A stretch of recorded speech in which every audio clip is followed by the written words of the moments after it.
रहा था आहार व पोषण, और आहार व पोषण में हमने उनके वर्गीकरण के बारे में बात की थी। और वर्गीकरण को लेकर के मैंने बताया था कि जैसे जो पोषक तत्व हैं, पोषक तत्वों को हम दो भागों में बांट सकते हैं, एक उनके कार्य व उपयोगिता के आधार पर, और दूसरा वर्गीकरण है उनके रासायनिक संगठन के आधार पर। उपयोगिता और कार्य के आधार पर देखें तो पोषक तत्वों को हम 4 भागों में विभाजित कर सकते हैं। इसका जो पहला भाग है जिसके अंतर्गत हम उन पोषक तत्वों को शामिल करते हैं जो शरीर को ऊर्जा प्रदान करने में महत्वपूर्ण भूमिका निभाते हैं, जिसमें वसा है, कार्बोहाइड्रेट है। जबकि दूसरे जो प्रकार है, यानी कि जो उपयोगिता व कार्य के आधार पर ही दूसरा प्रकार है जो शरीर के निर्माण में महत्वपूर्ण भूमिका निभाते हैं, और इसमें प्रोटीन को शामिल किया जाता है। प्रोटीन को क्यों शामिल करते हैं ये मैंने पिछले वाली क्लास में तुम्हें बता दिया था।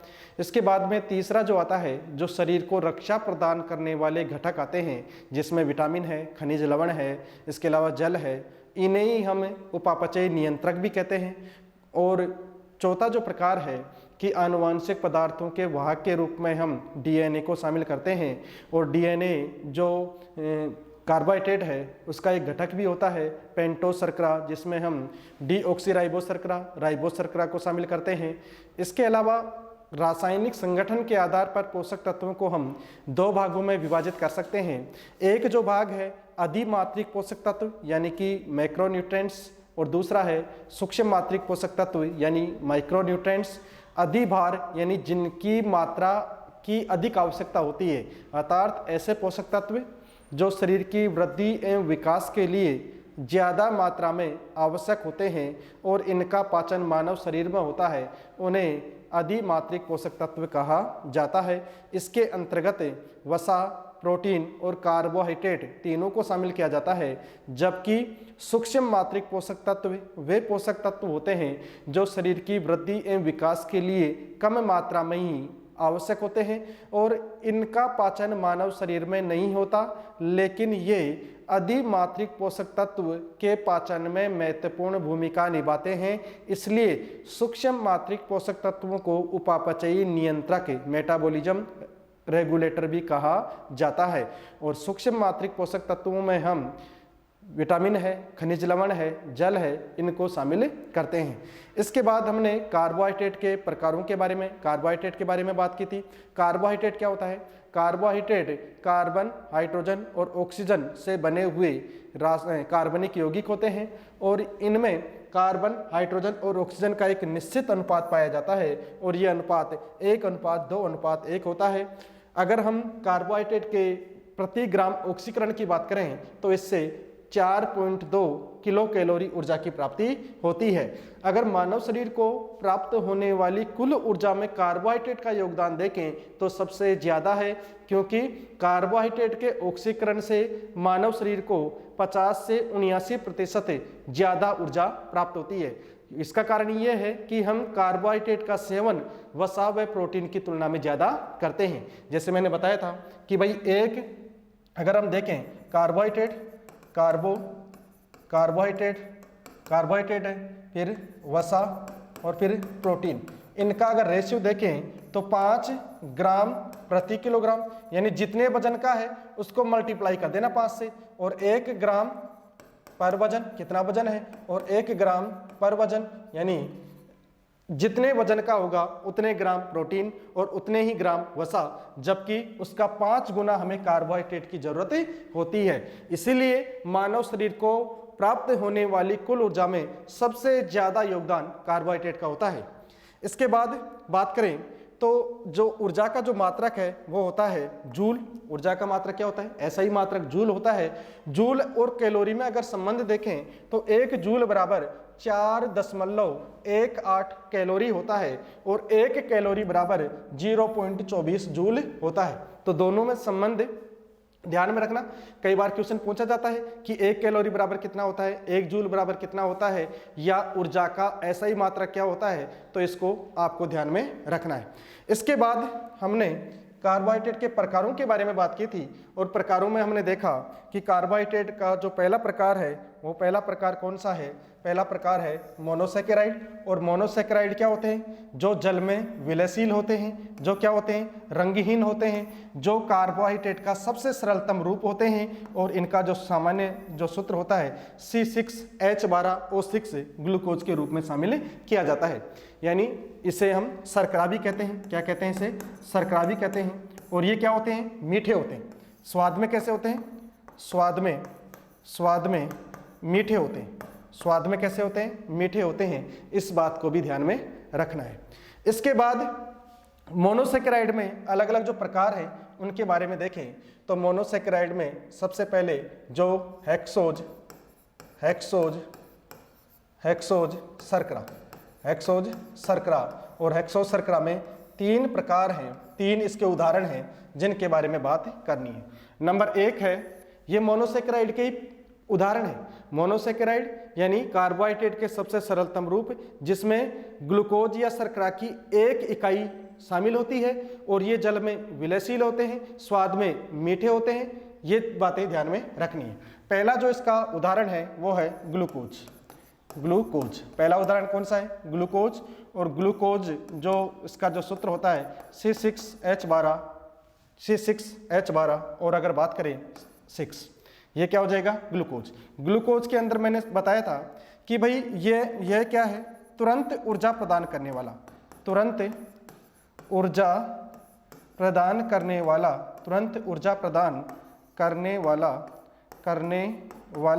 कार्बोहाइड्रेट होता है।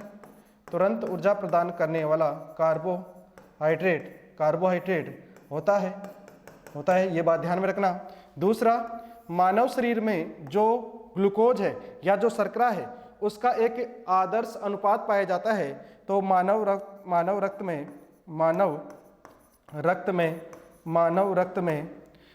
रक्त में शुगर या शर्करा 82 यानी 80 से लेकर के 120 मिलीग्राम पर 100 ml मिलीलीटर, ये क्या पाई जाती है? हमारे शरीर में शुगर का लेवल होता है। इसके अलावा बात करें जैसे रक्त है, मानव रक्त का जो पीएच है, मानव रक्त का पीएच वैल्यू जो होती है वो 7.4 होती है। पीएच वैल्यू जो कहने का मतलब किसी भी विलयन की अम्लीयता या क्षारीयता या उदासीनता का निर्धारण करती है। पीएच वैल्यू का मान 0 से लेकर के 14 तक होता है।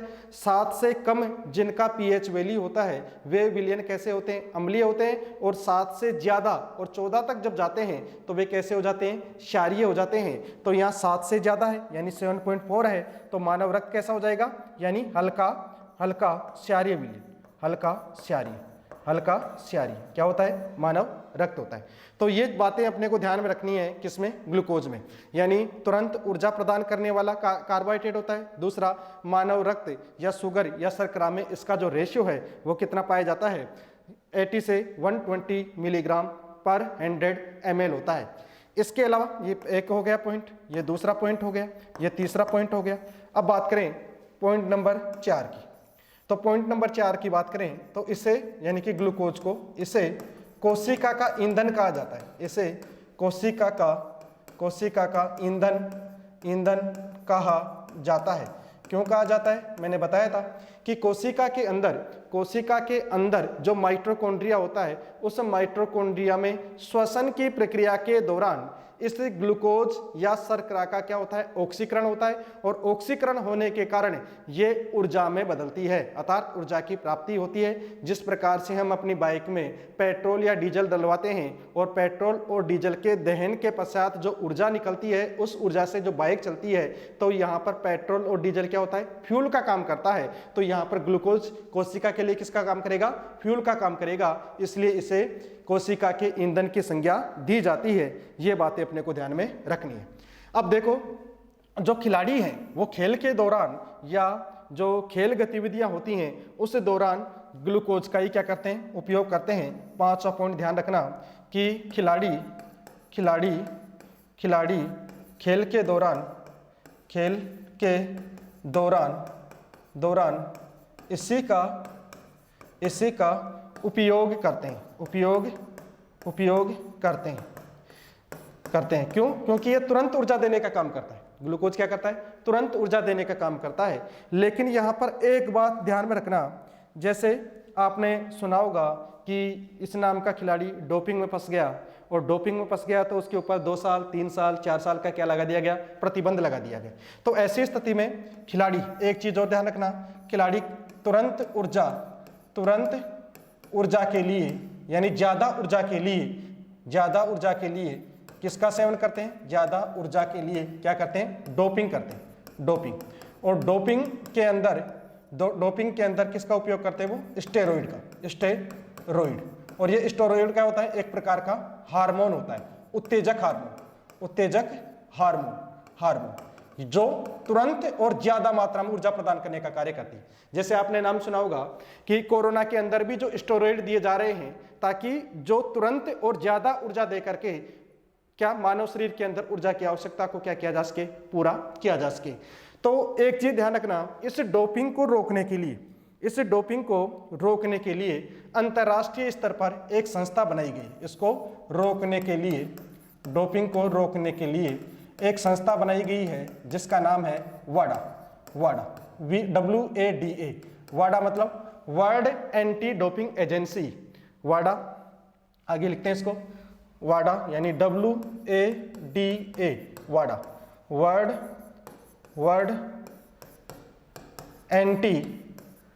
Anti doping agency. ये काम क्या करती है? ये काम यानी जो खिलाड़ियों के द्वारा स्टेरॉइड के रूप में जो डोपिंग की जाती है उसको रोकने का प्रयास करती है। और इसका जो हेडक्वार्टर है, ये ध्यान में रखना है, इसका हेडक्वार्टर कहाँ पर है? इसका हेडक्वार्टर है मॉन्ट्रियल। कहाँ पर है? मॉन्ट्रियल। और ये मॉन्ट्रियल कहाँ पर स्थित है? कनाडा में। कहाँ पर स्थित है? कनाडा में। और मॉन्ट्रियल में ही आप एक बात ध्यान रखना, एक मॉन्ट्रियल प्रोटोकॉल आया था। क्या आया था? मॉन्ट्रियल प्रोटोकॉल आया था। और ये मॉन्ट्रियल प्रोटोकॉल 1987 में आया। और इसका संबंध किससे था? ओजोन परत जो होती है ना, जो पराबैंगनी किरणों को अवशोषित करके पृथ्वी की सतह पर आने से रोकती है, तो उस ओजोन परत के संरक्षण से था। इससे किसके संबंध था? ओजोन परत के संरक्षण से था। ओजोन परत के संरक्षण से था। एक चीज और ध्यान रखना, प्रत्येक वर्ष की 16 सितंबर को ओजोन संरक्षण दिवस मनाया जाता है। क्या मनाया जाता है? ओजोन संरक्षण दिवस मनाया जाता है। तो यहाँ पर देखो, पार्ट अपना बायोलॉजी वाला चल रहा है, और बायोलॉजी के साथ साथ कुछ चीजें जो इससे जुड़ी हुई हैं, इंटरकनेक्ट हैं, तो उनको क्या हम साथ ही यहाँ पर देख लेंगे, पढ़ लेंगे, ताकि इनसे रिलेटेड अगर कोई क्वेश्चन आए तो हम उसको आपस में एक तो इंटरलिंक करके याद करें, तो याद करना क्या हो जाएगा? आसान हो जाएगा। और क्वेश्चन आएगा तो अपना गलत भी नहीं होगा और हमें एक्स्ट्रा नंबर भी मिल जाएंगे। तो ध्यान में रखना, यानी विश्व स्तर पर जैसे वर्ल्ड एंटी डोपिंग एजेंसी है ना, वैसे ही राष्ट्रीय स्तर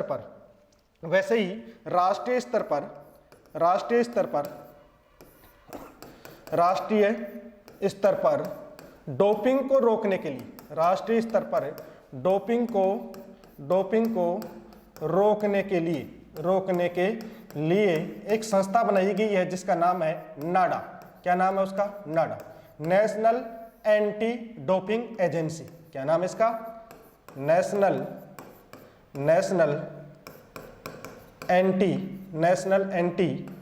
एंटी डोपिंग एजेंसी जो कहाँ पर स्थित है? दिल्ली में स्थित है। और इसके जो भी ब्रांड एम्बेसडर हैं वो कौन है? सुनील शेट्टी हैं। तो ये बात भी आपको ध्यान में रखनी है। आगे बात करें, देखो ग्लूकोज को लेकर के हमने इतनी चीज़ों के बारे में बात कर ली, ग्लूकोज को लेकर के जो महत्वपूर्ण चीज़ें हैं उनके बारे में हमने बात कर ली।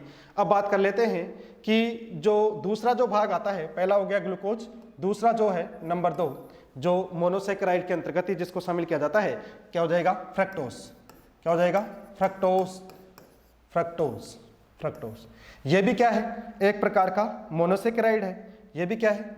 मोनोसेकेराइड है। मोनोसेकेराइड है। ये किस में पाया जाता है? ये पाया जाता है सबसे ज्यादा किस में पाया जाता है? शहद में। इसके अलावा मीठे फलों में भी इसकी मात्रा पाई जाती है, मीठे फलों में भी पाया जाता है। एक बात ध्यान रखना कि जो फ्रक्टोज है ना, ये प्राकृतिक रूप से पाई जाने वाली सबसे मीठी शर्करा है। नोट डाल के लिख लेना इस पॉइंट को, क्योंकि एग्जाम में पूछा जा सकता है। प्राकृतिक रूप से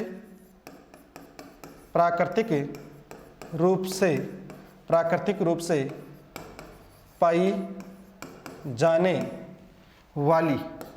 जाने वाली सबसे मीठी शर्करा है, सबसे मीठी शर्करा है, जिसका स्रोत क्या है? शहद व मीठे फल। शहद व मीठे फल। शहद को लेकर के मैंने 2-3 बातें पहले आपको बता रखी है। जो शहद किससे होता है? मधुमक्खी पालन, और मधुमक्खी पालन का संबंध किससे होता है? एपीकल्चर से। किससे होता है? एपीकल्चर से है। और इस मधुमक्खी पालन को बढ़ावा देने के लिए एक मीठी क्रांति की क्या की गई थी? शुरुआत की गई थी।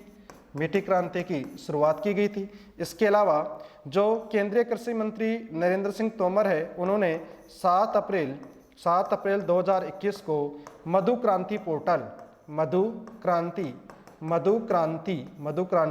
पोर्टल का भी क्या किया? शुभारंभ किया।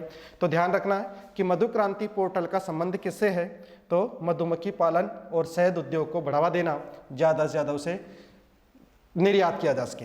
इसके अलावा फ्रक्टोज को लेकर के एक बात और ध्यान में रखना, यानी जो ह्यूमन सीमन होता है, मानव वीर्य होता है, मानव वीर्य में यही शर्करा पाई जाती है, यही शर्करा पाई जाती है। इसलिए जब यौन शोषण के मामले आते हैं ना, जब सेक्सुअल हरासमेंट के जो इश्यू होते हैं, मामले होते हैं, तो उस दौरान इसी शर्करा की क्या की जाती है? टेस्टिंग की जाती है। उसका क्या किया जाता है? परीक्षण किया है, मतलब उसकी जांच की जाती है। तो यौन शोषण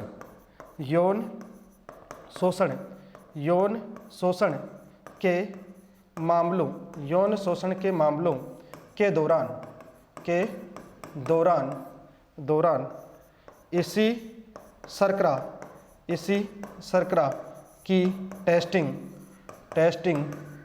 टेस्टिंग की जाती है। ये बात अपने को ध्यान में रखनी है। तो सबसे पहले हमने बात की फ्रक्टोज को लेकर के कि यह एक प्रकार का मोनोसेकेराइड होता है जो शहद व मीठे फलों में पाया जाता है। प्राकृतिक रूप से पाए जाने वाली सबसे मीठी शर्करा भी होती है। मधुमक्खी पालन का संबंध शहद से है। एपीकल्चर हो जाएगा, मीठी क्रांति हो जाएगा, मधु क्रांति पोर्टल हो जाएगा।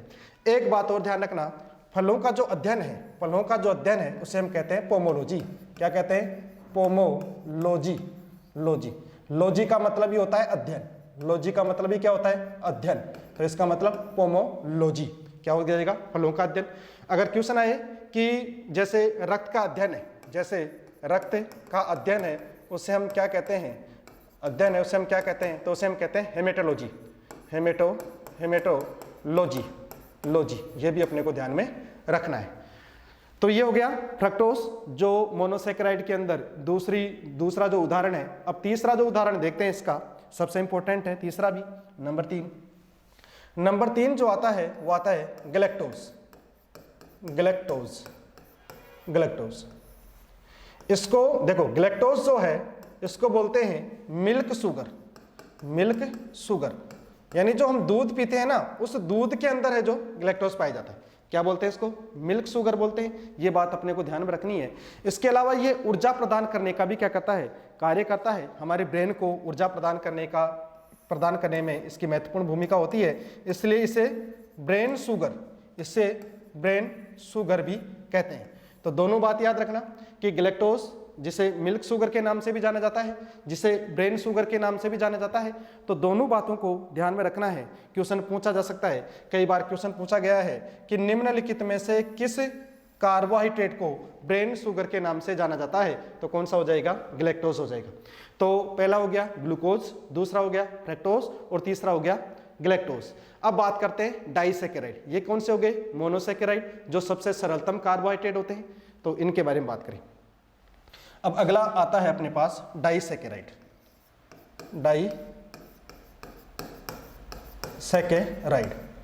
डाइसेकेराइड देखो इसमें क्या है? मोनोसेकेराइड है ना, उनकी जो एकलक इकाइयां हैं वो आपस में जुड़ती हैं। अब कितनी जुड़ती हैं वो देख लो।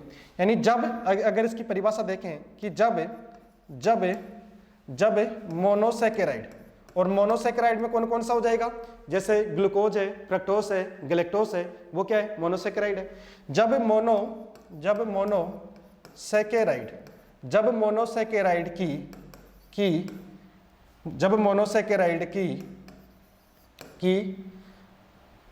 दो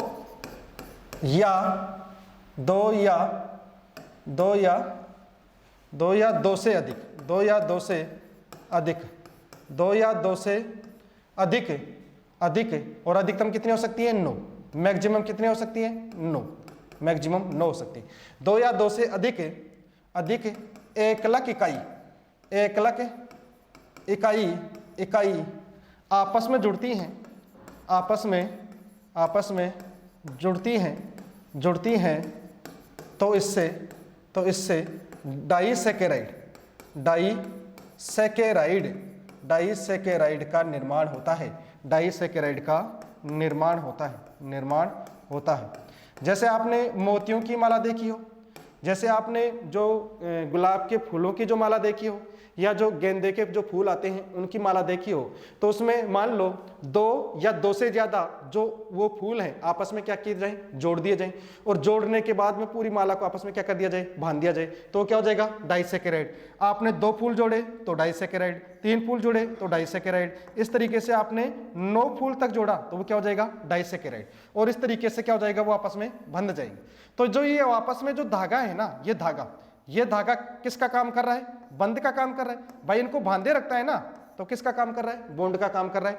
तो बॉन्ड का काम कर रहा है तो क्वेश्चन आता है कि भाई डाइसैकेराइड में जो मोनोसैकेराइड है ना, उस मोनोसैकेराइड की जो एकलक इकाई है वो कौन से बंध के माध्यम से आपस में जुड़ती है। ये क्वेश्चन सबसे इंपॉर्टेंट है और ये क्वेश्चन पूछा भी गया है, तो इस चीज को भी अपने को ध्यान में रखना है। ये क्वेश्चन पूछा भी गया है। तो बात करें कि जो डाइसैकेराइड है, इस डाइसैकेराइड में जो मोनोसैकेराइड की एकलक इकाई कौन से बंध के माध्यम से जुड़ती है, एकलक इकाई ग्लाइकोसाइडिक बंध के माध्यम से, ग्लाइकोसाइडिक बंध के माध्यम से आपस में जुड़ती हैं। ये सबसे इंपॉर्टेंट है। कौन सा बंध हो जाएगा, ग्लाइकोसाइडिक बंध। देखो जैसे बात करें, मैंने मोनोसैकेराइड में कौन कौन से एग्जाम्पल लिए थे, मोनोसैकेराइड, और मोनोसैकेराइड में मैंने 3 एग्जाम्पल आपको बताए। एक है ग्लूकोज,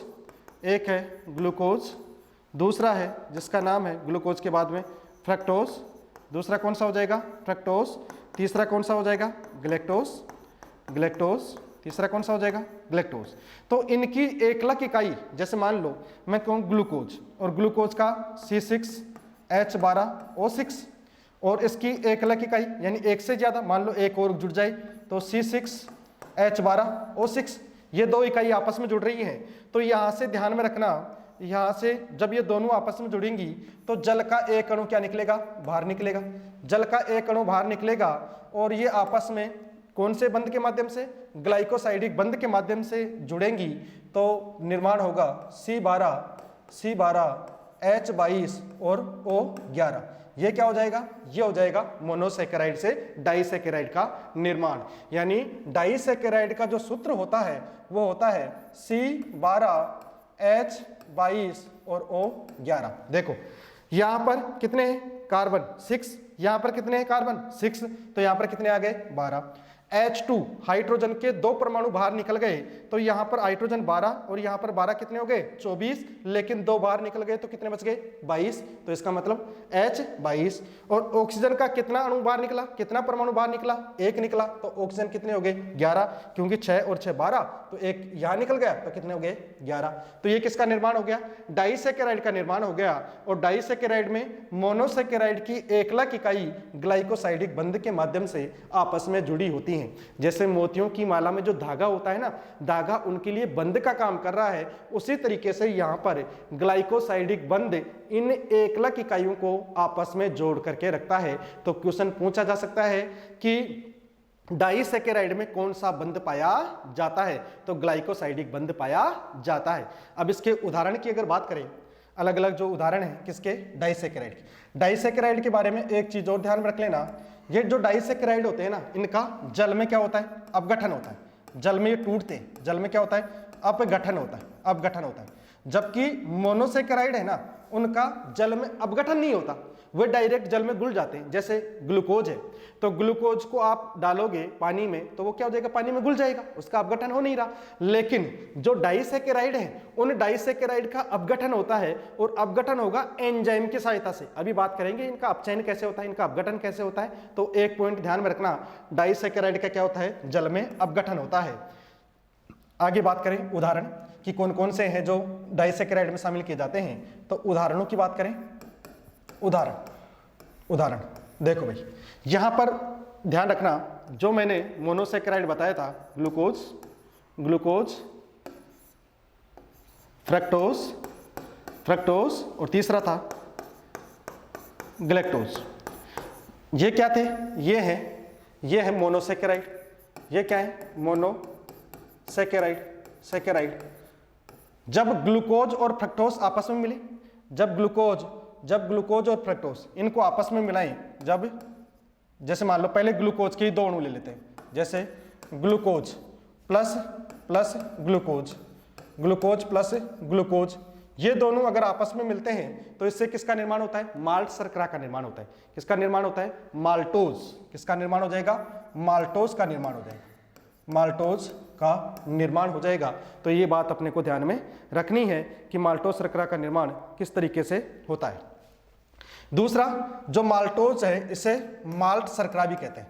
इसे क्या कहते हैं, माल्ट शर्करा भी कहते हैं। क्वेश्चन पूछा जाता है कि माल्ट शर्करा के निर्माण में कौन से मोनोसैकेराइड शामिल होते हैं, तो ध्यान रखना, ग्लूकोज के 2 अणु जो मोनोसैकेराइड की एकलक इकाई है वो शामिल होती है, और ग्लाइकोसाइडिक बंध के माध्यम से किसका निर्माण करती है, माल्टोज का निर्माण करती है। इसे माल्ट शर्करा भी कहते हैं। और ये किस में पाया जाता है, ये माल्ट शर्करा यानी कि माल्टोज जो पाई जाती है, जैसे अंकुरित अनाज है,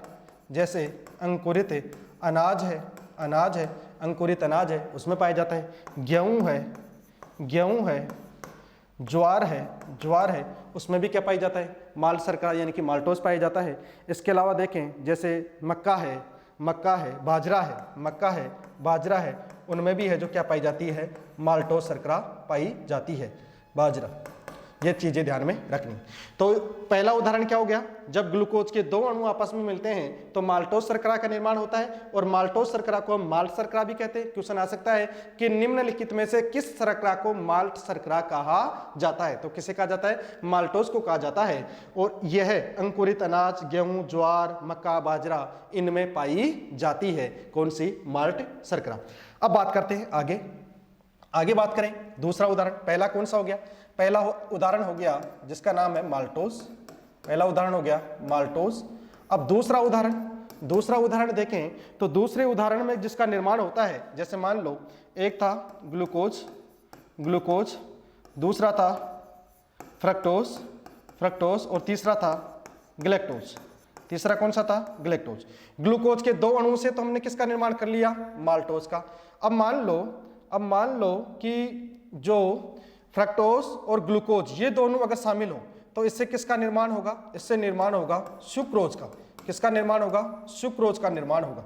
तो ध्यान रखना, जब मोनोसैकेराइड के ग्लूकोज और फ्रक्टोज की एकलक इकाइयां ग्लाइकोसाइडिक बंध के माध्यम से जुड़ती हैं तो किसका निर्माण होता है, सुक्रोज का निर्माण होता है। लिख देता हूं मैं, लिख लेना आप, ग्लूकोज तथा फ्रक्टोज की एकलक इकाई, एकलक का मतलब होता है एक इकाई। जैसे मोतियों की माला में एक मोती, जो गेंदे के फूल हैं उनमें एक गेंदे का फूल, गुलाब के फूलों की जो माला है उसमें एक गुलाब का फूल। ये क्या हो जाएगा, ये हो जाएगी एकलक इकाई। तो ग्लूकोज तथा फ्रक्टोज की एकलक इकाई जब आपस में ग्लाइकोसाइडिक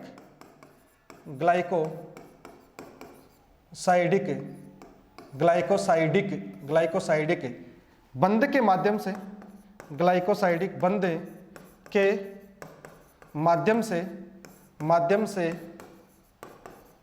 आपस में जुड़ती हैं। ग्लाइकोसाइडिक जब ग्लूकोज तथा फ्रक्टोज की एकलक इकाई जब आपस में ग्लाइकोसाइडिक बंध के माध्यम से जुड़ती हैं तो इससे किसका निर्माण होता है? सुक्रोज का निर्माण होता है। किसका निर्माण होता है? सुक्रोज का निर्माण होता है। ये ध्यान में रखना है। अब सुक्रोज कहाँ पर पाया जाता है? इसका जो स्रोत है, स्रोत क्या क्या है? अगर स्रोत की बात करें तो सबसे ज़्यादा जो ये पाया जाता है जिसको हम कहते हैं गन्ना। कहाँ पर पाया जाता है? गन्ना के अंदर। और गन्ने से किसका निर्माण होता है? चीनी का, इसलिए इसे चीनी भी कहते हैं, सुक्रोज को। इसके अलावा ये किस में पाया जाता है? मीठे फलों में भी पाया जाता है, ये भी ध्यान में रखना। इसके अलावा इसी सुक्रोज को क्या कहा जाता है? पहला पॉइंट याद रखना कि इसे चीनी भी कहा जाता है। क्या कहते हैं इसे? चीनी भी कहते हैं। इसे व्यापारिक शुगर भी कहा जाता है। व्यापारिक शुगर भी कहा जाता है। इसे टेबल चीनी या टेबल शुगर भी इसे कहा जाता है। ध्यान रखना, टेबल शुगर भी इसे कहा जाता है। इसके अलावा चौथा पॉइंट एक और याद रख लेना, इसे इनवर्ट शुगर भी कहा जाता है। सुक्रोज को लेकर के ये बातें ध्यान में रखनी है।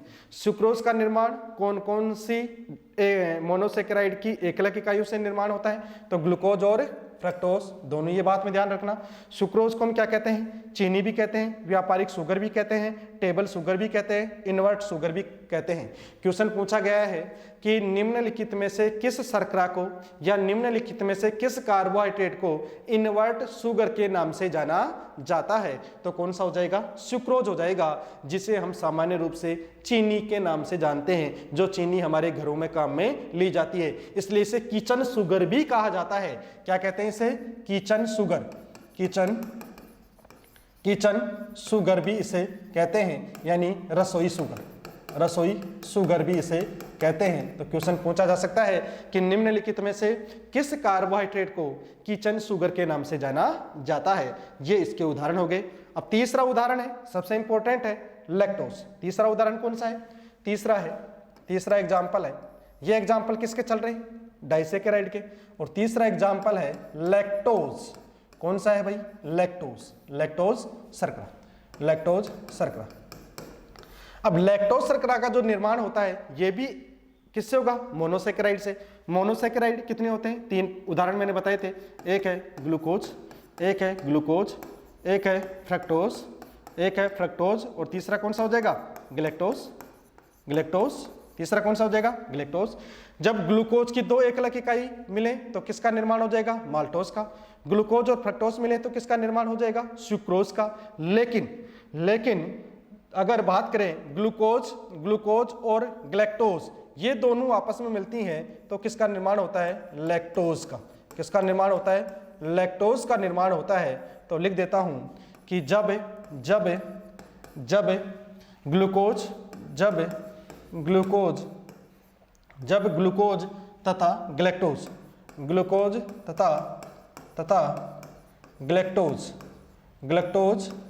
की एकलक इकाई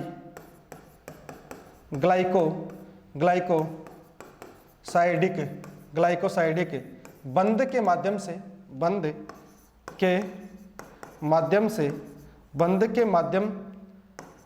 से आपस में जुड़ती हैं तो इससे लैक्टोज का निर्माण होता है। किसका निर्माण होता है? लैक्टोज का निर्माण होता है। अब लैक्टोज कहां पर पाया जाता है? ये इसको भी हम कहते हैं मिल्क शुगर। क्या कहते हैं इसे? मिल्क शुगर कहते हैं। बेबी को जो मदर का जो दूध पिलाया जाता है ना, उसमें क्या होता है, लैक्टोज होता है। यानी माँ के दूध में कौन से शर्करा पाई जाती है, कौन सा कार्बोहाइड्रेट पाया जाता है, तो पाया जाता है लैक्टोज। क्वेश्चन पूछा गया है कि माता के दूध में किस प्रकार का कार्बोहाइड्रेट पाया जाता है, तो लैक्टोज। और लैक्टोज में क्या क्या होता है, ग्लूकोज व ग्लैक्टोज। एक चीज ध्यान रखना, इसी वजह से ये डॉक्टरों के द्वारा सुझाव दिया जाता है कि बेबी को ज़्यादा समय तक या लंबे समय तक माँ का दूध पिलाना चाहिए, क्योंकि माँ के दूध में ग्लूकोज यानी कि जो लैक्टोज होता है उसमें ग्लूकोज भी होता है और ग्लैक्टोज भी होता है। लेकिन सामान्य जो दूध होता है ना, उसमें क्या होता है, केवल ग्लैक्टोज होता है। क्या होता है, ग्लैक्टोज। उसमें ग्लूकोज नहीं होता।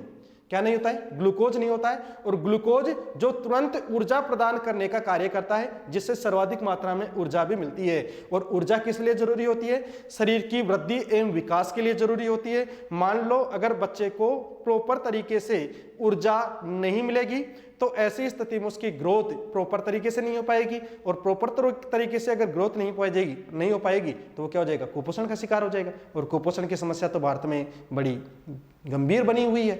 तो ये चीजें ध्यान रखना कि भाई ये सलाह क्यों देते हैं कि भाई लंबे समय तक या ज्यादा समय तक या कुछ ज्यादा आयु तक बच्चे को माँ का दूध क्यों पिलाया जाना चाहिए, इसलिए पिलाया जाना चाहिए क्योंकि उससे ऊर्जा की भी प्राप्ति होती है, जो उसकी ग्रोथ और डेवलपमेंट, वृद्धि एवं विकास के लिए जरूरी होती है। तो ये ध्यान में रखना है। ये लैक्टोज, और लैक्टोज को लेकर के ही हम 2-3 बातें और हैं, उनके बारे में बात कर लेते हैं। जैसे लैक्टोज, और लैक्टोज को लेकर के आगे कुछ बात करें। सबसे पहले बात करें कि दूध की शुद्धता को लैक्टोमीटर की सहायता से मापा जाता है। लैक्टोमीटर की सहायता से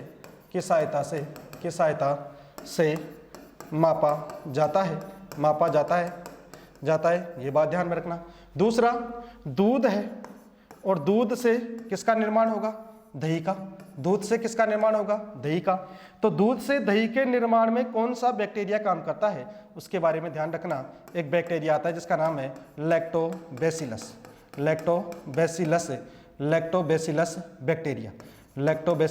बैक्टीरिया। और इस प्रक्रिया को हम कहते हैं किण्वन। इसे क्या कहते हैं, किण्वन कहते हैं। फर्मेंटेशन क्या कहते हैं, किण्वन कहते हैं। ये RS मेंस में भी 5 नंबर का क्वेश्चन पूछा गया है। यहाँ क्वेश्चन ये था कि एक दूध वाला है जो दूध का वितरण करते समय उसके अंदर उसके खट्टेपन को रोकने के लिए या उसे लंबे समय तक उसे फटने से रोकने के लिए किसको मिलाता है और क्यों मिलाता है। मिलाने का कारण तो ये है कि जो हम दूध, जो मवेशी है उनसे जब दूध प्राप्त करते हैं तो उसमें लैक्टोबैसिलस बैक्टीरिया पाया जाता है, और ये लैक्टोबैसिलस बैक्टीरिया उसके खट्टेपन को बढ़ाता है।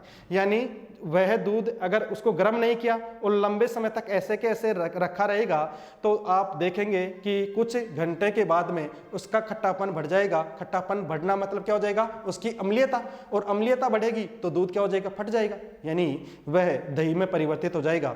आप एक एग्जाम्पल ऐसे भी देख सकते हो, जैसे मान लो दूध में अगर हम नींबू के रस की एक बूंद डाल दें तो दूध क्या हो जाएगा, फट जाएगा। उसने क्या किया, उसकी अम्लीयता को बढ़ा दिया, उसके खट्टेपन को बढ़ा दिया। ये लैक्टोबैसिलस जीवाणु भी क्या करता है, दूध की अम्लीयता को, उसके खट्टेपन को बढ़ाता है। इसलिए दूध किस में बदल जाता है, दही में बदल जाता है। इसलिए कहते हैं ना कि जावण के रूप में छाछ का उपयोग क्यों करते हैं भाई, जावण के रूप में छाछ का उपयोग इसलिए करते हैं क्योंकि छाछ में कौन सा होता है, लैक्टोबैसिलस जीवाणु होता है। और यही लैक्टोबैसिलस जीवाणु जब शाम को उस छाछ यानी जावण के रूप में जब डालते हैं तो यह दूध को दही में कन्वर्ट कर देता है। इस प्रक्रिया को कहते हैं हम किण्वन।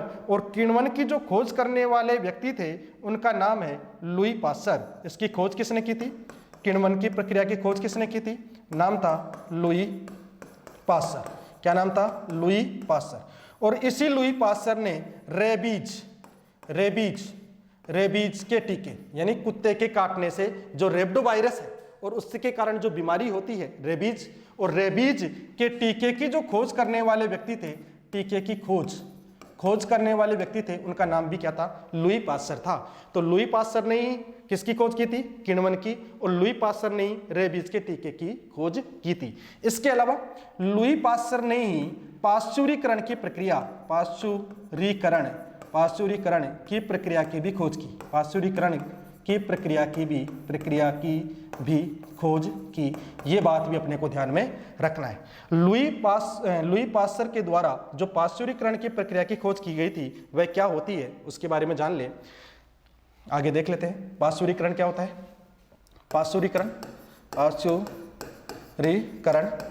पाश्चुरीकरण यानी जब दूध को 62 डिग्री सेंटीग्रेड, ये ध्यान में रखना, 62 डिग्री सेंटीग्रेड तापमान पर 45 मिनट तक गर्म किया जाए और फिर उसे तत्काल ठंडा किया जाए तो इसे ही पाश्चुरीकरण कहा जाता है। इसे ही क्या कहा जाता है? पाश्चुरीकरण कहा जाता है। यह प्रक्रिया क्यों क्या की जाती है? क्योंकि उसमें जो बैक्टीरिया है वो क्या हो जाए? नष्ट हो जाए। उसमें बैक्टीरिया क्या हो जाए? नष्ट हो जाए। जो आपके जो डेयरी से हम दूध लाते हैं ना, वो भी क्या होता है? पाश्चुराइज्ड दूध होता है, यानी पाश्चुरीकृत दूध होता है। तो ये भी आपको ध्यान में रखना है। दूसरा जो मैं बता रहा था कि भाई दूध है, उस दूध के अंदर कौन सा बैक्टीरिया पाया जाता है? दूध के अंदर है लैक्टोबैसिलस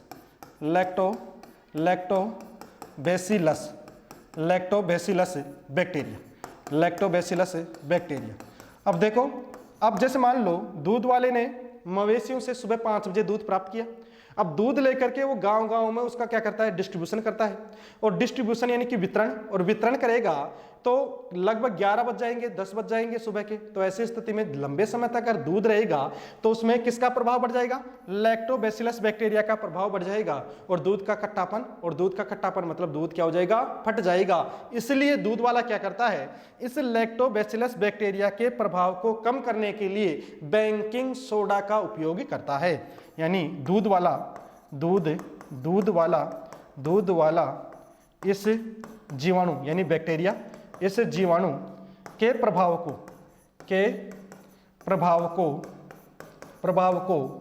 कम करने के लिए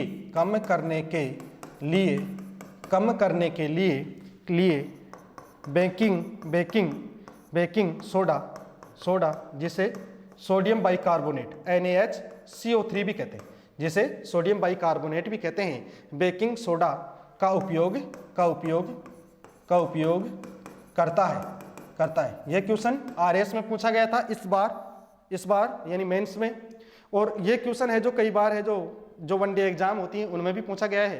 क्वेश्चन इस तरीके से पूछा गया था कि जो दूध वाला है ना, यानी दूध वाला दूध के खट्टेपन को रोकने के लिए किसका उपयोग करता है? तो सोडियम बाइकार्बोनेट यानी NaHCO3 सोडियम बाइकार्बोनेट का उपयोग करता है। तो ये बात भी अपने को ध्यान में रखनी है। आगे बात करें दूध को लेकर गई 2 बातें और याद रख लेना। भारत में दूध के उत्पादन को बढ़ावा देने के लिए एक क्रांति की शुरुआत की गई थी जिसका नाम था श्वेत क्रांति। और श्वेत क्रांति के जो जनक माने जाते हैं उनका नाम है वर्गिस कुरियन। क्या नाम है? वर्गिस कुरियन नाम याद रखना। इसके अलावा दूध के उत्पादन को ज्यादा बढ़ावा देने के लिए 1970 में एक अभियान चलाया गया था जिसका नाम था ऑपरेशन फ्लड। जैसे बाढ़ आती है ना, वैसे दूध की बाढ़ आ जाए तो ऑपरेशन फ्लड नाम से इसकी शुरुआत की गई थी। ये बात भी अपने को दूध के लिए याद रखनी है। तो दूध के उत्पादन को बढ़ावा देने के लिए श्वेत क्रांति, व्हाइट रिवॉल्यूशन, जिसके जनक वर्गिस कुरियन को माना जाता है। इसके अलावा यहाँ ऑपरेशन फ्लड को भी ध्यान में रखना है।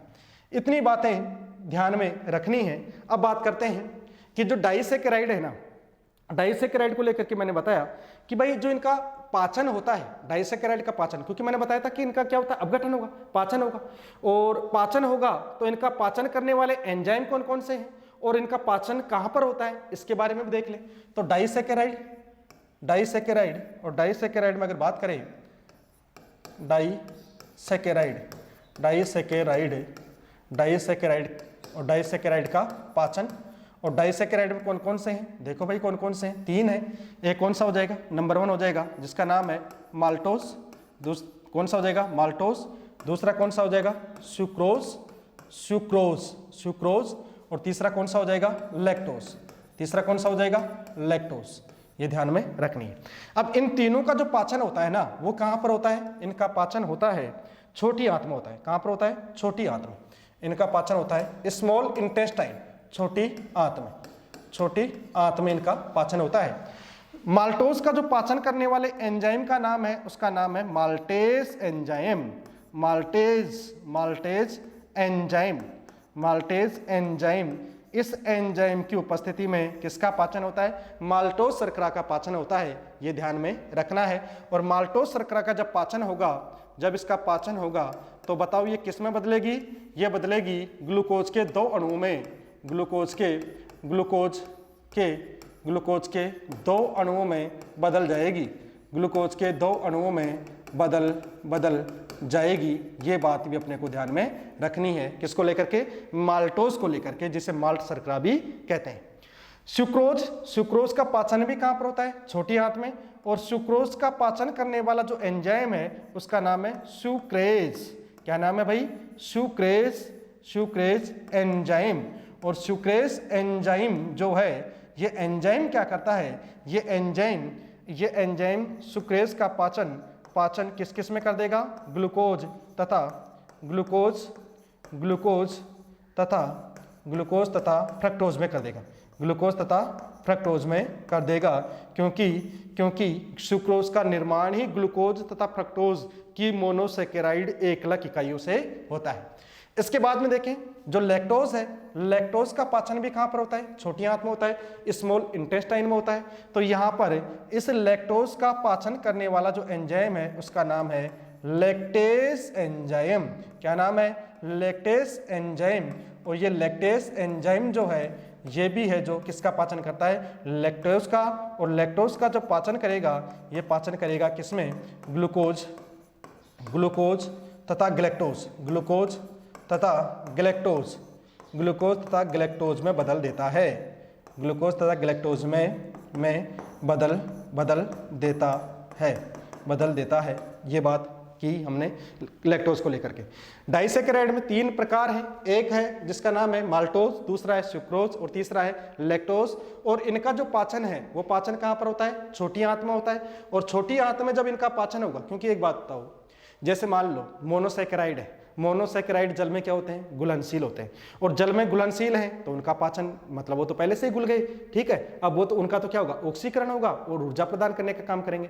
लेकिन इनका क्या होगा, पहले इनका पाचन होगा, इनका अपघटन होगा। और पाचन होने के बाद में, यानी अपघटन भी कौन सा, जल अपघटन। तो इनका पाचन होने के बाद में ये सरल मोनोसेकेराइड में बदलेंगे। और सरल मोनोसेकेराइड जैसे ग्लूकोज में बदला तो ग्लूकोज शरीर को ऊर्जा देने का काम करेगा। जैसे मान लो हमने जैसे अंकुरित अनाज है या गेहूं है, ये हमने खाया और खाने के बाद में अपने को क्या मिला, माल्टोज, क्या मिला, माल्ट शर्करा, माल्टोज। माल्टोज की प्राप्ति हुई तो ये कहां पर जाएगा, हमारी छोटी आंत तक। और आपको पता हो कि मानव शरीर में सबसे ज्यादा जो भोजन के अंदर जो खनिज तत्वों का जो अवशोषण होता है, सबसे ज्यादा जो पाचन की क्रिया होती है वो कहां पर होती है, छोटी आंत में ही होती है। कहां पर होती है, छोटी आंत में ही होती है। और छोटी आंत में ही एक एंजाइम जिसका नाम है माल्टेज एंजाइम, ये माल्टेज एंजाइम क्या करेगा, इस माल्टोज या माल्ट शर्करा को ग्लूकोज के 2 अणुओं में बदले देगा। और यही ग्लूकोज हमारे शरीर में जो मानव रक्त में जो ऑक्सीजन है, उस ऑक्सीजन के साथ ऑक्सीकृत होकर के ऊर्जा का निर्माण करने का कार्य करेगा। और यही ऊर्जा मानव शरीर की ग्रोथ एवं डेवलपमेंट के लिए, वृद्धि एवं विकास के लिए जरूरी होती है। इतनी बातें आपको समझ में आ गई होंगी। क्वेश्चन भी पूछा जाता है कि जैसे माल्टोज शर्करा का पाचन कहां पर होता है, जैसे जो सुक्रोज है उसका पाचन कहां पर होता है, लैक्टोज है उसका पाचन कहां पर होता है, ये बातें आपको ध्यान में रखनी है। इसके बाद में अगर बात करें जो जैसे मान लो जो तीसरा जो प्रकार आता है जिसका नाम है पॉलीसेकेराइड, तीसरा अगर बात करें तो कौन सा हो जाएगा, पॉलीसेकेराइड। लेकिन पॉलीसेकेराइड से पहले एक देख ले कि जो शर्कराएं होती है ना, उस शर्कराओं में सबसे मीठी शर्करा, मीठेपन का क्रम देखें तो आगे बात कर लेते हैं। मीठेपन का क्रम, यानी कि सबसे ज्यादा मीठी कौन सी होती है? फ्रक्टोज होती है। सबसे ज्यादा मीठी कौन सी हो जाएगी? फ्रक्टोज हो जाएगी। दूसरा सुक्रोज है, सुक्रोज है, और सुक्रोज के साथ है ग्लूकोज है, लैक्टोज है। तो मीठेपन का क्रम, शर्कराओं के ये ध्यान रखना, शर्कराओं के मीठेपन का क्रम, मीठेपन का क्रम। तो सबसे ज्यादा मीठी शर्करा कौन सी होती है? सबसे मीठी होती है फ्रक्टोज। सबसे मीठी कौन सी होती है? फ्रक्टोज के बाद में यानी कि शहद में सबसे ज्यादा मीठा शहद ही होता है। दूसरा चीनी, सुक्रोज। दूसरा कौन सा हो जाएगा? सुक्रोज है। तीसरा कौन सा हो जाएगा? जैसे ग्लूकोज है। और चौथा कौन सा हो जाएगा? लैक्टोज हो जाएगा। तो ये बातें अपने को ध्यान में रखनी है। ग्लूकोज, और चौथा कौन सा हो जाएगा? लैक्टोज। कौन सा हो जाएगा? लैक्टोज। तो ये चीजें ध्यान में रखनी है। क्वेश्चन आ जाए कि शर्कराओं में सबसे मीठी शर्करा कौन सी होती है? फ्रक्टोज। दूसरा कौन सा हो जाएगा? सुक्रोज यानी चीनी। पहला कौन सा है? यह शहद। ये कौन सा हो जाएगा? चीनी। और तीसरा ग्लूकोज जिसका हम सेवन करते हैं। और चौथा कौन सा हो जाएगा? लैक्टोज। ये ध्यान में रखना है। अब जैसे मान लो जिन लोगों को डायबिटीज हो जाती है, और डायबिटीज हो जाती है तो ये तो हम दे नहीं सकते उनको, यानी उनको कहा जाता है कि आप चीनी का सेवन ना करें या आप जो कार्बोहाइड्रेट का सेवन ना करें। तो उनके लिए जैसे मान लो अब उनको मीठेपन का स्वाद भी लेना है, तो मीठेपन का स्वाद लेना है तो ऐसी स्थिति में आर्टिफिशियल जो शर्कराएं होती हैं उनका निर्माण किया जाता है, यानी कि कृत्रिम शर्करा का निर्माण किया जाता है। और कृत्रिम शर्करा में अगर हम देखें तो 3 शर्कराएं जो अपने को याद रखना है, एक है एलेटेम है, सुक्रालेज है, एलेटेम है सबसे ज्यादा मीठी, एक है सुक्रालेज है, और तीसरी है सैकेरिन। आपने नाम भी सुना होगा, सैकेरिन, यानी कृत्रिम शर्करा। ये ध्यान में रखना, कृत्रिम शर्करा। और कृत्रिम शर्करा में सबसे मीठी कौन सी हो जाएगी? एलेटेम शर्करा। सबसे मीठी कौन सी हो जाएगी? एलेटेम, या इसको बोलते हैं एलिटेम भी बोलते हैं, एलेटेम या एलिटेम भी बोलते हैं, एलिटेम, सुक्रालेज और सैकेरिन। ये 3 ऐसी कृत्रिम शर्कराएं हैं जिनका उपयोग है जो ये चॉकलेट इंडस्ट्री है, चॉकलेट उद्योग है, या जो मिठाइयों का जो निर्माण किया जाता है ना, जिनमें कहते हैं कि इनमें कार्बोहाइड्रेट 0 मात्रा में, कार्बोहाइड्रेट है ही नहीं। तो जिन मिठाइयों में कार्बोहाइड्रेट शून्य होता है ना, उनमें ये आर्टिफिशियल जो शुगर है, कृत्रिम शर्कराएं हैं, उनका उपयोग किया जाता है। और उनमें विशेष रूप से सबसे ज्यादा उपयोग किया जाता है ना, सैकेरिन का उपयोग किया जाता है। अब इसमें यह कहा जाता है कि भाई जो सैकेरिन इस सैकेरिन को बच्चों को नहीं दिया जाए। ये भी कहा जाता है कि बच्चों को नहीं दिया जाए। क्यों नहीं दिया जाए? क्योंकि एक बात बताओ, सैकेरिन में क्या नहीं है? कार्बोहाइड्रेट। और कार्बोहाइड्रेट नहीं है तो कार्बोहाइड्रेट में क्या होता है? ग्लूकोज। अगर ग्लूकोज नहीं मिलेगा तो हमारी कोशिकाओं तक नहीं पहुंचेगा, कोशिकाओं तक नहीं पहुंचेगा तो उसका ऑक्सीकरण नहीं होगा, ऑक्सीकरण नहीं होगा तो ऊर्जा नहीं मिलेगी, ऊर्जा नहीं मिलेगी तो ऐसी स्थिति में मानव शरीर की वृद्धि एवं विकास रुक जाएगा, उसको थकान है या उसको चक्कर आना, ये समस्याएं क्या हो जाएंगी? उत्पन्न हो जाएंगी। इसलिए आरंभिक अवस्था में, शुरुआती अवस्था में सैकेरिन का उपयोग नहीं करना चाहिए। ये तो केवल वृद्ध लोगों के लिए या जिनमें डायबिटीज की समस्या बहुत ज्यादा होती है उन लोगों के लिए उपयोग करने की सलाह दी जाती है। अब बात करते हैं हम पॉलीसैकेराइड की। किसकी बात करें? पॉलीसैकेराइड। तीसरा प्रकार है, पहला प्रकार था कौन सा? मोनोसैकेराइड। दूसरा प्रकार था डाइसैकेराइड। तीसरा जो प्रकार आता है उसका नाम है पॉलीसैकेराइड। क्या नाम है भाई? पॉलीसैकेराइड।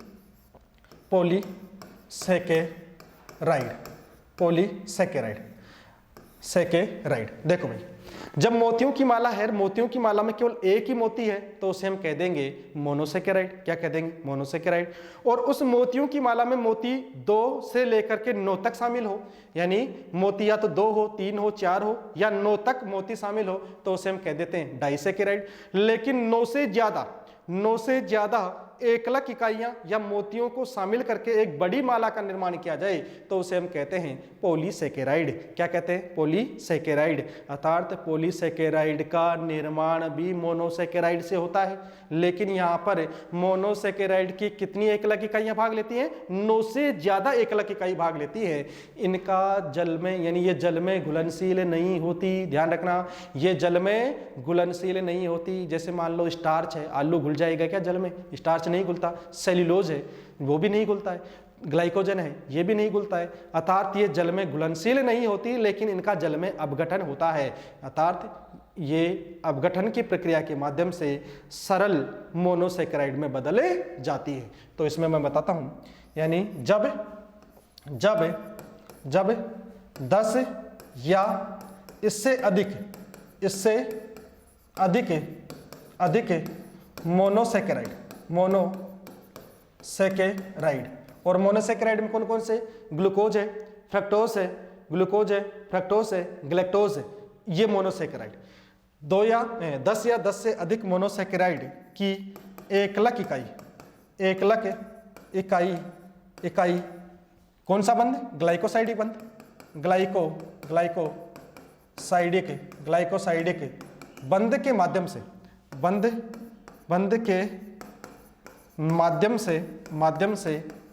आपस में जुड़ती हैं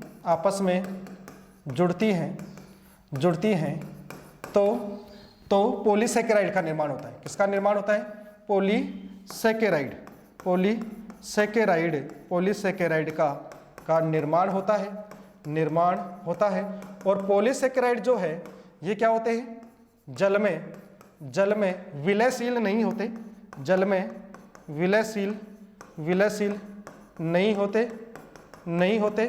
स्वाद में मीठे नहीं होते, और इनका जल में क्या होता है, अपघटन होता है, और इनका जल में अपघटन होता है। और जब जल में अपघटन होता है तो ये किस में बदल जाएंगी, सरल मोनोसेकेराइड में बदल जाएंगी, सरल कार्बोहाइड्रेट में बदले जाएंगी। तो ये पॉलीसेकेराइड में अपने को ध्यान में रखना है कि पॉलीसेकेराइड क्या होते हैं। और पॉलीसेकेराइड का अगर हम सूत्र देखें तो इसका सूत्र होता है C6H11O5 और उसके घात N। ये क्या होता है, पॉलीसेकेराइड का सूत्र होता है। तो ध्यान में रखना कि जब 10 या 10 से अधिक मोनोसेकेराइड की एकलक इकाई ग्लाइकोसाइडिक बंध के माध्यम से आपस में जुड़ती हैं तो पॉलीसेकेराइड का निर्माण होता है। और जल अपघटन के दौरान ये जितने मोनोसेकेराइड से बनी है उतने मोनोसेकेराइड का क्या करती हैं, निर्माण करती हैं। तो पॉलीसेकेराइड के अंतर्गत ये बातें ध्यान में रखनी है। अब उदाहरण देखें कि पॉलीसेकेराइड में कौन कौन से उदाहरण शामिल किए जाते हैं। तो एग्जाम्पल, पॉलीसेकेराइड के एग्जाम्पल में 3 बातें अपने को ध्यान में रखनी है। पहला जो आता है, नंबर 1 जो एग्जाम्पल आता है वो आता है जिसका नाम है सेल्यूलोज। कौन सा हो जाएगा, सेल्यूलोज। जो कागज होता है ना, कागज, कपास है, लकड़ी है, उनमें क्या पाया जाता है, सेल्यूलोज पाया जाता है। अब जैसे मान लो कागज को आप खाओगे तो क्या मानव में पाचन होगा, क्या मानव में पाचन नहीं होता, यानी सेल्यूलेज एंजाइम मानव में नहीं पाया जाता जिसके कारण इसका पाचन नहीं होता। तो ध्यान में रखना, सेल्यूलोज यानी ये क्या है, पॉलीसेकेराइड है, मानव में इसका पाचन नहीं होता, मानव में इसका पाचन नहीं होता। और प्लांट के अंदर जो सेल वॉल होती है ना, कोशिका भित्ति होती है, वो किससे बनी होती है, इसी सेल्यूलोज से बनी होती है। यानी पौधों में कोशिका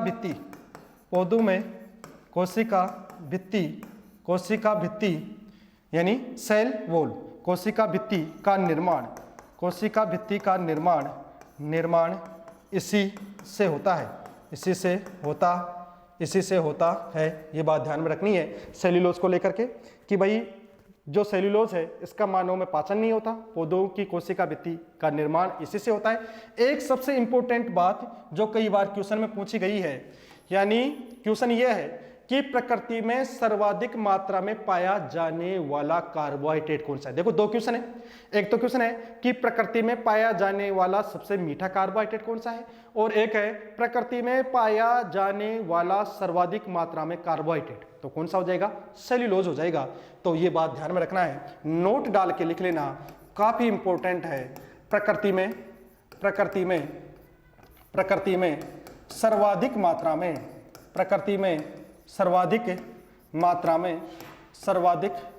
में पाया जाने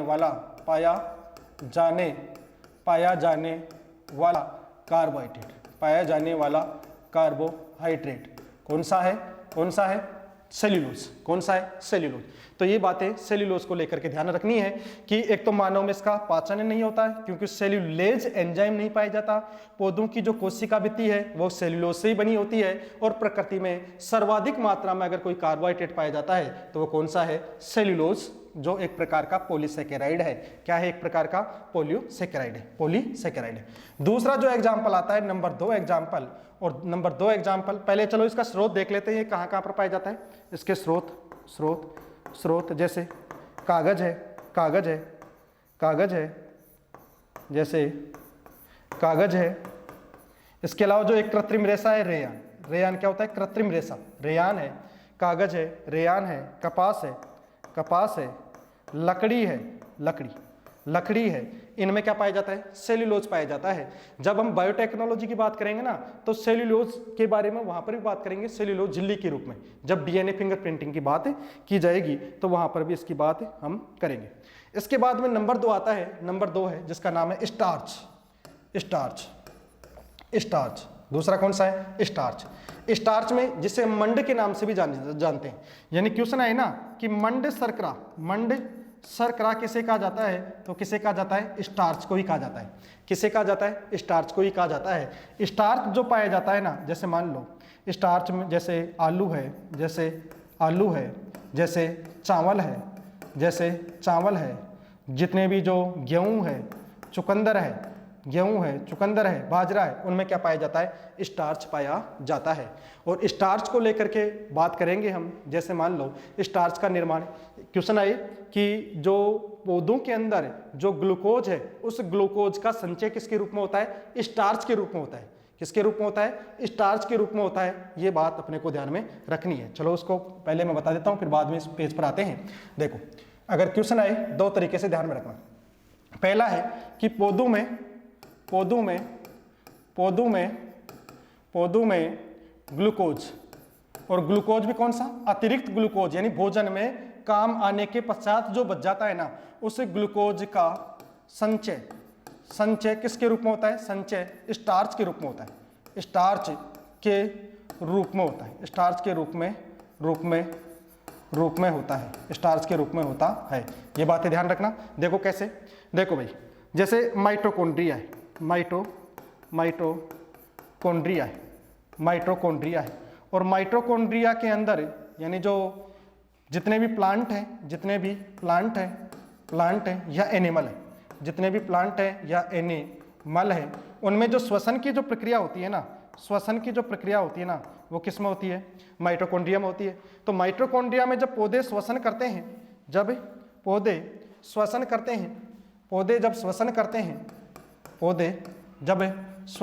हैं, तो श्वसन दिन के समय में, तो मान लो पौधों में क्या होती है? जैसे मान लो ये है जो पौधे की क्या है? पत्तियां हैं।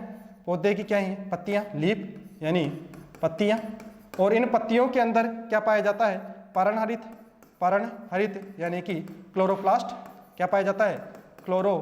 क्लोरोप्लास्ट।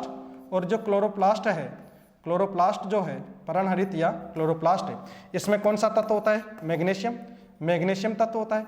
और ये मैग्नीशियम तत्व की उपस्थिति में क्या होता है? यहाँ पर फोटोसिंथेसिस यानी प्रकाश संश्लेषण की प्रक्रिया होती है। और यहाँ पर यानी कि दिन के समय में, कब? दिन के समय में, दिन में सूर्य के प्रकाश की उपस्थिति में क्या होती है? दिन के समय में होती है प्रकाश संश्लेषण। और प्रकाश संश्लेषण की जब ये प्रक्रिया करते हैं तो इसमें क्या होता है? ये कार्बन डाइऑक्साइड और जो पत्तियों तक जो जड़ों से खनिज लवण और जल जो पहुंच रहा है, उस जल यानी जल किसका? कार्बन डाइऑक्साइड प्लस जल दोनों का उपयोग करते हैं। किसकी उपस्थिति में? सूर्य के प्रकाश की उपस्थिति में। तो किसका निर्माण करते हैं? C6H12O6। ये क्या है? ये है ग्लूकोज। ये क्या है भाई? ग्लूकोज। इस ग्लूकोज का निर्माण करते हैं। और ये किसके रूप में संचित होता है? इनमें यानी स्टार्च के रूप में। किसके रूप में संचित होता है? स्टार्च के रूप में संचित होता है। इस ग्लूकोज का 10 से 20% भाग है ना, 10 से 20% भाग पौधे भोजन के रूप में उपयोग करते हैं। भोजन के रूप में उपयोग करते हैं। कितना भाग? 10 से 20% भाग। बचा कितना? बचा 90 से 80% भाग ये बचा। ये जो 90 से 80% ग्लूकोज है ये पौधों में किसके रूप में, स्टार्च के रूप में संचित हो जाती है। ग्लूकोज पौधों में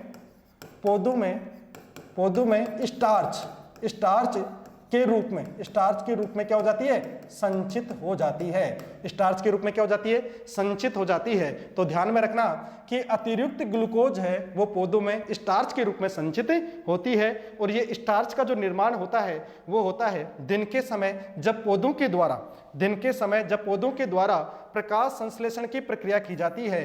तो उस प्रकाश संश्लेषण की प्रक्रिया के लिए क्या जरूरी है, क्लोरोप्लास्ट। और क्लोरोप्लास्ट में कौन सा तत्व पाया जाता है, मैग्नीशियम।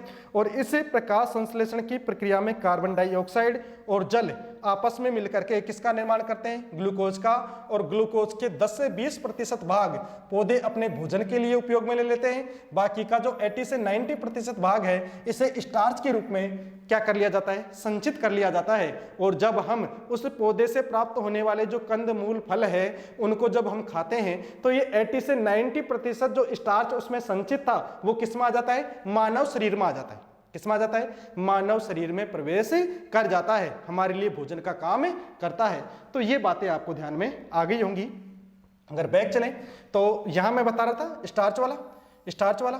तो स्टार्च जिसे हम क्या कहते हैं, मंड शर्करा भी कहते हैं। आलू है, चावल है, गेहूं है, इनमें है जो क्या पाया जाता है, स्टार्च। और बता रहा था कि पौधों में भोजन का संचय स्टार्च के रूप में ही होता है। संचय स्टार्च के रूप में ही होता है। ये बात ध्यान में रखनी।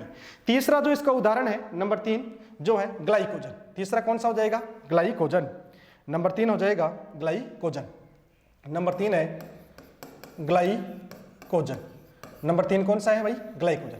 देखो ये ग्लाइकोजन है। इस ग्लाइकोजन को अगर बात करें तो जितने भी जो एनिमल होते हैं उन एनिमल के अंदर जो भोजन का जो संचय होता है ना वो किसके रूप में होता है, ग्लाइकोजन के रूप में होता है। और ग्लाइकोजन क्या है, ये भी एक प्रकार का पॉलीसेकेराइड है।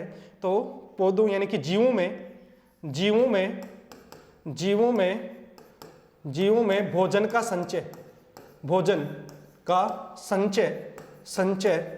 संचय इसी रूप में होता है। इसी रूप में होता है। ये बात अपने को ध्यान में रखनी है। क्वेश्चन आ जाए कि भाई जितने भी जीव होते हैं, एनिमल होते हैं, उनमें भोजन का संचय किस के रूप में होता है, तो वो ग्लाइकोजन के रूप में होता है। और आवश्यकता पड़ने पर इसका उपयोग वापस है जो किया जा सकता है। तो ये भी ध्यान में रखना कि आवश्यकता पड़ने पर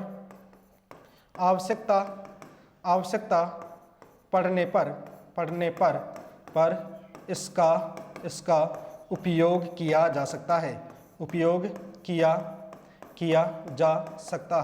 पहले बता भी दिया है मैंने कैसे उपयोग किया जाएगा कि भाई जब ग्लूकोज का लेवल बढ़ेगा तो ग्लूकोज को इंसुलिन हार्मोन ग्लाइकोजन में बदल देगा।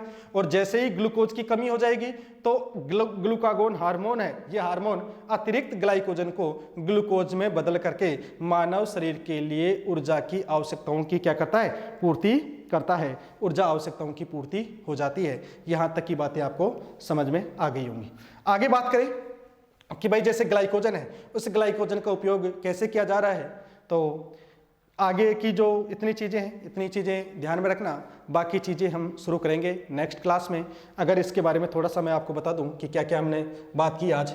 तो आज हमने सबसे पहले बात की कि कार्बोहाइड्रेट को लेकर के। सबसे पहले मैंने बताया कि कार्बोहाइड्रेट क्या है, ये ऊर्जा प्रदान करने वाला एक प्रकार का घटक है, पोषक तत्व है। और उस कार्बोहाइड्रेट का निर्माण कैसे होता है, उस कार्बोहाइड्रेट में कौन कौन से तत्व पाए जाते हैं, कार्बन, हाइड्रोजन, ऑक्सीजन, उनका अनुपात क्या होता है, उसके बारे में बात की। इसके बाद में कार्बोहाइड्रेट का जब ऑक्सीकरण होता है तो कितनी मात्रा में ऊर्जा की प्राप्ति होती है, मानव शरीर को प्राप्त होने वाली कुल ऊर्जा में कार्बोहाइड्रेट से मिलने वाली ऊर्जा कितनी है। इसके बाद फिर हमने बात की कि भाई जो प्रकार है मोनोसेकेराइड। मोनोसेकेराइड क्या होते हैं? जल में विलयशील होते हैं, रंगीहीन होते हैं, सबसे सरलतम कार्बोहाइड्रेट होते हैं, ये स्वाद में क्या होते हैं? मीठे होते हैं। इसके प्रकार जो सबसे पहले आता है ग्लूकोज। ग्लूकोज जो तुरंत ऊर्जा प्रदान करने का कार्य करता है, कोशिका का ईंधन भी कहा जाता है इसे।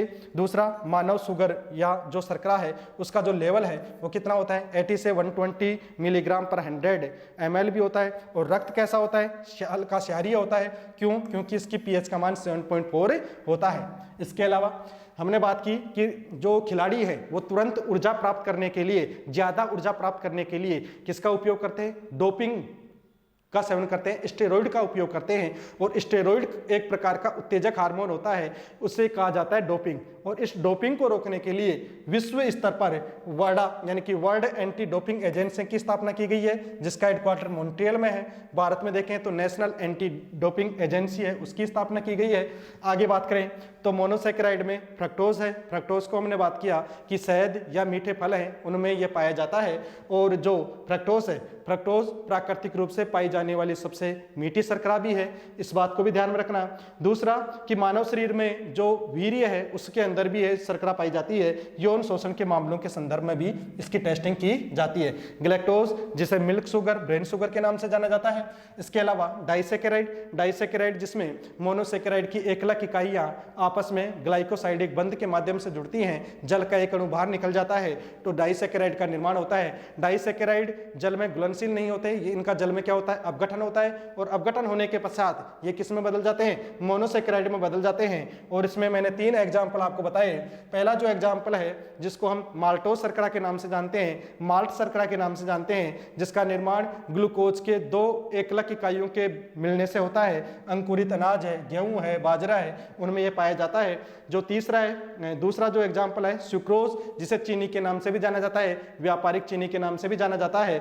और यह ग्लूकोज और फ्रक्टोज की एकलक इकाइयों के ग्लाइकोसाइडिक बंध के माध्यम से जुड़ने से होता है। लैक्टोज, लैक्टोज जो ग्लूकोज और ग्लैक्टोज के आपस में मिलने से इसका निर्माण होता है। माता के दूध में ये पाया जाता है।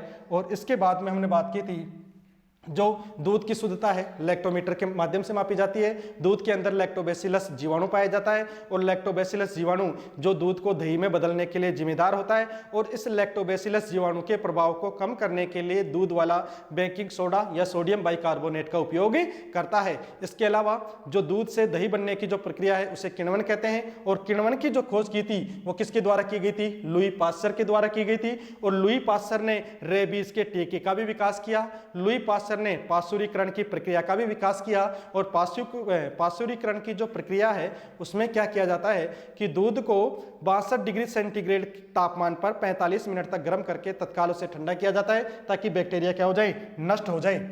इसके बाद में दूध के उत्पादन को बढ़ावा देने के लिए श्वेत क्रांति, इसके अलावा ऑपरेशन फ्लड, वर्गीस कुरियन, उनके बारे में बात की। डाइसेकेराइड का जो पाचन है वो डाइसेकेराइड का पाचन कहाँ पर होता है? छोटी आंत में होता है। और डाइसेकेराइड में बात करें तो माल्टोज का पाचन करने के लिए माल्टेस एंजाइम जिम्मेदार होता है, जबकि सुक्रोज का पाचन करने के लिए सुक्रेज एंजाइम जिम्मेदार होता है, जबकि लैक्टोज का पाचन करने के लिए लैक्टेज एंजाइम जिम्मेदार होता है। तो दोनों तीनों बातें याद रखना है। सबसे ज्यादा जो मीठी शर्करा है उसमें देखें फ्रक्टोज है, सुक्रोज है, ग्लूकोज है और लैक्टोज है। कृत्रिम शर्कराओं में देखें तो एलिटेम है, सुक्रालेज है और सेकेरिन है। इसके अलावा फिर हमने बात की थी पॉलीसेकेराइड में, यानी कि जब 10 या 10 से अधिक मोनोसेकेराइड इकाइयां आपस में ग्लाइकोसाइडिक बंध के माध्यम से जुड़ती हैं तो पॉलीसेकेराइड का निर्माण होता है। ये जल में क्या होते हैं? विलयशील नहीं होते, स्वाद में मीठे नहीं होते। इसके अलावा इनका जल अपघटन होता है और ये किस में बदल जाते हैं? ये सरल मोनोकार्बोहाइड्रेट में बदल जाते हैं। एग्जाम्पल मैंने बताया जैसे सेल्यूलोज है, सेल्यूलोज जो प्राकृतिक रूप से सर्वाधिक मात्रा में पाए जाने वाला कार्बोहाइड्रेट है। इसके अलावा मानव शरीर में इसका पाचन नहीं होता है। और एक बात और याद रखना कि जो सेल्यूलोज है उसी से कोशिका भित्ति यानी कि पौधों की कोशिका भित्ति निर्मित होती है। स्टार्च यानी पौधे जो होते हैं उनमें जो अतिरिक्त ग्लूकोज है उसका संचय स्टार्च के रूप में होता है, जिसे मंड शर्करा भी कहते हैं। ये पौधों में भोजन का संचय स्टार्च के रूप में होता है, बता दिया मैंने। आलू, चावल, गेहूं में ये पाई जाती है। इसके अलावा ग्लाइकोजन यानी जितने भी जीव होते हैं उन जीवों में अतिरिक्त भोजन का जो संचय होता है ग्लाइकोजन के रूप में होता है। और ये किस में होता है? यकृत, लीवर में होता है। इसके अलावा इस आवश्यकता पड़ने पर इसका उपयोग भी किया जा सकता है। लास्ट जो मैंने बताया कि जैसे पौधे हैं और पौधों में जो ग्लूकोज है वो स्टार्च के रूप में संचित हो रहा है। और अगर बात करें माइटोकॉन्ड्रिया में देखें तो जो प्लांट हैं और जो एनिमल हैं उनमें जब रेस्पिरेशन की प्रक्रिया होती है, श्वसन की प्रक्रिया होती है, तो पौधों के अंदर जो पत्तियां जो होती हैं उन पत्तियों के अंदर जब जो पर्णहरित है या क्लोरोप्लास्ट है जिसमें मैग्नीशियम तत्व पाया जाता है, इसकी उपस्थिति में क्या होता है, प्रकाश संश्लेषण होता है। और प्रकाश संश्लेषण में कार्बन डाइऑक्साइड तथा जल दोनों मिलकर के ग्लूकोज का निर्माण करते हैं। इस ग्लूकोज के 10 से 20% भाग का उपयोग पौधों के द्वारा भोजन के रूप में कर लिया जाता है, जबकि 80 से 90% भाग स्टार्च के रूप में संचित हो जाता है और यही स्टार्च भोजन के रूप में जीवों के लिए काम में आता है। तो इतनी बातें हमने कर ली। इसके बाद आगे की क्लास शुरू करेंगे हम कल। यहाँ तक की बातें आपको समझ में आ गई होंगी। नहीं कुछ अगर कोई दिक्कत हो तो कमेंट करके बता दे। कोई टॉपिक समझ में नहीं आए तो उसको कल फिर दोबारा बता दिया जाएगा। आप सभी का बहुत बहुत धन्यवाद। लेकिन हाँ, इस वीडियो को आप ज़्यादा से ज़्यादा लोगों को शेयर करें, क्योंकि ये रिकॉर्डेड वीडियो है। आज नेटवर्क इश्यू सबसे बड़ी समस्या बनी हुई थी, तो इस वजह से आपकी क्लासें किसी प्रकार से बाधित ना हो, आपको रोजाना मटेरियल मिले, इसके लिए हमने रिकॉर्डेड क्लास का डालने का प्रयास किया। तो आप ज़्यादा से ज़्यादा इसको शेयर करें। बहुत बहुत धन्यवाद, आभार।